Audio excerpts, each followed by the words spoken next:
Pessoal, quando a gente fala um pouquinho sobre excreção humana, nós já estamos passando por um processo mais evolutivo, mais diversificado e mais assim classificado como o sistema de excreção, que vai ter a melhor eficiência, desde a gente observando lá o sistema de excretas inicialmente lá dos platelmintos, dos nematelmintos, dos artrópodes, dos peixes ósseos, os peixes cartilaginosos, répteis, anfíbios em si, a gente vai observar, que esse sistema dos mamíferos aqui ele vai ter uma melhor qualificação. Nós temos lá, já até nós falamos um pouquinho sobre os amoniotélicos, que vão esqueletar a amônia, precisa de grande quantidade de água, os uricotélicos, os ácidos úricos, e também agora aqui os mamíferos, que vai ter aí a ureia. Então, ou seja, nós vamos estar observando essa relação juntamente com eles, beleza? Então, pessoal, quando a gente fala um pouquinho de excreção, nós temos diversos tipos de excreta, não somente o excreta dos rins, tá? Nós vamos estar falando também da pele, que vai excretar aí, no caso, o suor, que é um subproduto também aí da excreção. No fígado, que vai eliminar a bile, que vai ter também excretas com pigmentos biliares. O pulmão, que vai excretar água e dióxido de carbono. Então também a gente pode estar fazendo essa relação um pouquinho aí também com a excreção. O rim, pessoal, no caso aí, ele vai ser a nossa unidade, que vai ter aí os néfrons. Esses néfrons, ele vai estar uma média aí de 1 milhão por néfron, no caso assim, 1 milhão de estruturas aí de filtradores do nosso rim, que aí vai estar dividido em diversas partes. A gente tem o córtex renal, nós temos a coluna, renal, no caso o cálix dele aqui, tá? Essas partes assim que só para a gente mesmo compreender a anatomia dele, tá bom? A cápsula, a formadura dele, tá bom? A artéria, no caso a artéria que vai levar o sangue, a veia renal, tá bom? A pelve e os ureteres aqui que vai aí, no caso, fazer ligação com a bexiga. Já quando a gente pega aqui ele mais aproximado, nós vamos estar observando o que? A estrutura dele. Então essa estrutura aqui, principalmente, você tem que saber o nome de uma por uma. Então nós vamos ter aqui a cápsula de Bowman, tá? A cápsula de Bowman que eu vou ter o glomero dentro dela, que vai fazer aqui no caso a passagem do sangue, pessoal, a filtragem dele. Nós vamos ter o túbulo contorcido aqui.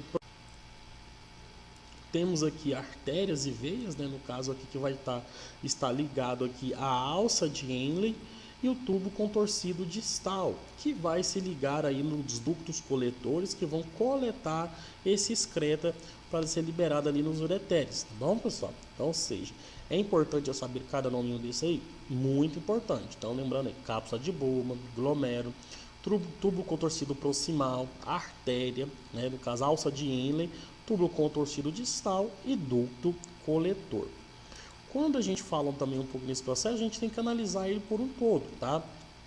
Então nós vamos ver aqui no caso a veia cava inferior, aqui a gente vai estar observando também aqui a aorta, tá? Aqui as glândulas suprarrenal, a veia renal, a artéria renal, o rim em si, tá bom, pessoal? No caso aqui o ureter, a bexiga e a uretra. Eu já vi alguns exercícios eles cobrando essa sequência lógica aqui, ó. Então, o rim, ureteres, bexiga e uretra, até ser expelido aí pelo corpo, beleza, pessoal? Aqui a formação da urina, ela vai ocorrer aqui, no caso, nos néfrons. Então, tem a filtração glomerular, a reabsorção e a secreção tubular. Nós vamos ver uma por uma, parte por parte, para a gente poder analisar ela, beleza? Então, ou seja, o sangue ele vai chegar aqui pela arteríola aferente, vai entrar aqui no cápsula de Bowman, que vai ter os glomérulos, e vai também aqui, ou ele vai correr aqui no caso, para o tubo contorcido proximal, passa pela alça de Henle, onde vai acontecer a reabsorção. Olha aqui, essa parte aqui é a parte da reabsorção, de substâncias úteis. Nós vamos falar um pouquinho melhor sobre ela depois. Aqui, pessoal, reabsorção de água na alça de Henle, ele vai reabsorver esse material, a água aqui, para aproveitar. né? Aqui vai ter aqui a eliminação ativa de excretas, no caso aqui a reabsorção ou a liberação de alguns catabólicos aí que não são muito importantes, que são liberados também aqui. Aqui nós temos capilares sanguíneos, ducto coletor, no caso aqui, nessa parte onde ocorre também um pouquinho da reabsorção de água. E aqui urina, né, para os ureteres aqui que vai para a bexiga, da bexiga para a uretra. Não confunda os ureteres com a uretra, beleza? Então, essa aqui é a sequência que a gente tem que observar. Parte por parte, pessoal. Entender cada parte, analisar cada elemento, cada estrutura dela é muito importante para a gente. Na filtração glomerular aqui, no caso que vai acontecer na cápsula de Bowman, o sangue vai chegar no capilar sanguíneo pela arteríola aferente, não confunda, tá, pessoal? Porque isso que é importante, como que ele chega pela arteríola aferente, que tem a aferente aqui e a... Então é importante a gente classificar uma aí, tá bom? Que ele é forçado pela pressão sanguínea, tá bom? Pelo capsular dessas cápsulas aí, que tem paredes semipermeáveis. Então, ou seja, uma parte desses plasmas vai extravasar e a outra vai ser filtrada, né, para o interior aqui dessa cápsula. Então ela vai entrar aqui para dentro aqui, né, a estrutura do sangue. Então, ou seja, esse líquido filtrado aí, no caso, ele vai passar pelo processo da reabsorção, né, vai reabsorver a quantidade de água.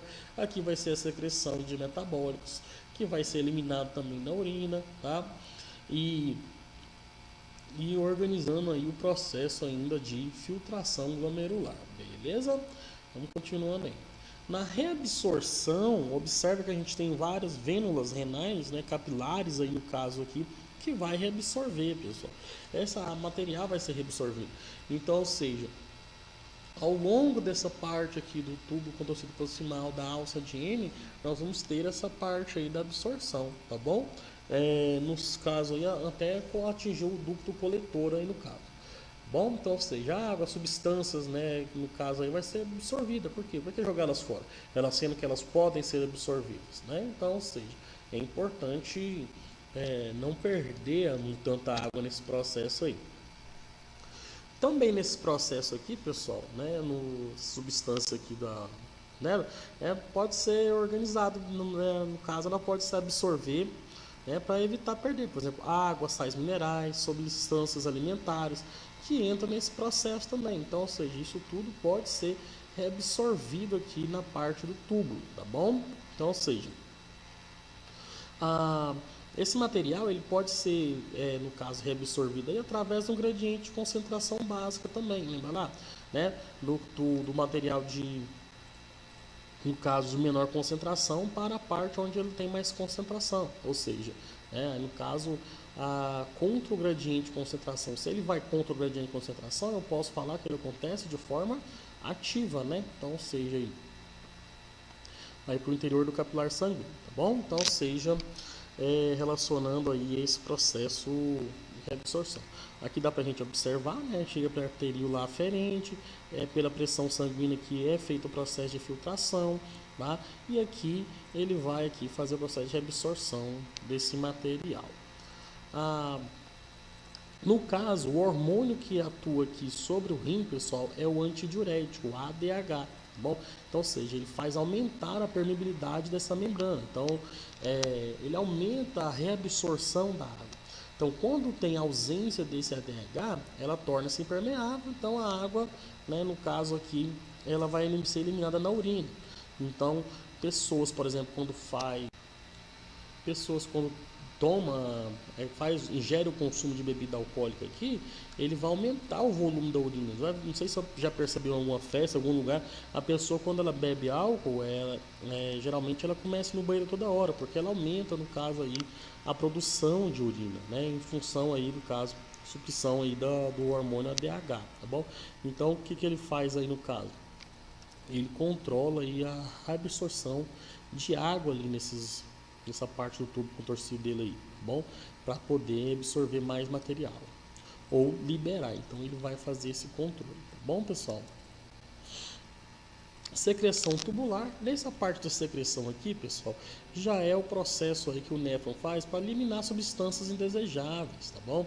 Então, por exemplo aqui, ou caso de antibiótico, a pessoa doente ela recebeu, ela vai ser excretada ativamente na urina, ou seja, então através desse tubo contorcido aqui, ele já vai eliminar essa excreção aqui na urina, já para fora. Então, sem passar pelo processo de filtração aqui. Então, é um chamado de secreção tubular. Bom, então ele vai formar ativamente a urina aqui por esse processo do tubo. Tem a reabsorção, a filtração aqui, reabsorção e aqui essa parte da secreção que já vai jogar direto na urina fora. Drogas, essas coisas assim, é passado dessa forma também. Belezinha, pessoal? Entendeu essa parte aí, então da excreção, pessoal? Então, é importante a gente observar toda a sequência: cápsula do Bowman, glomero, tubo contorcido proximal, né, alça de Henle, tubo contorcido distal, ducto coletor, a parte dele que faz a filtração, a reabsorção, a eliminação ativa, no caso aqui de excreto desses metabólicos, onde faz a reabsorção, e os ductos que vão conduzir esse material para fora do corpo, tá bom? O ADH, que é o hormônio antidiurético, lembrando aqui, né, que ele é atuado ali pela hipófise, né, pessoal? Então ele é guardado na hipófise aqui, e ele que vai regular, no caso, o ADH, tá bom? O controle dele aí e o volume dessa urina, tá bom? Na secreção tubular,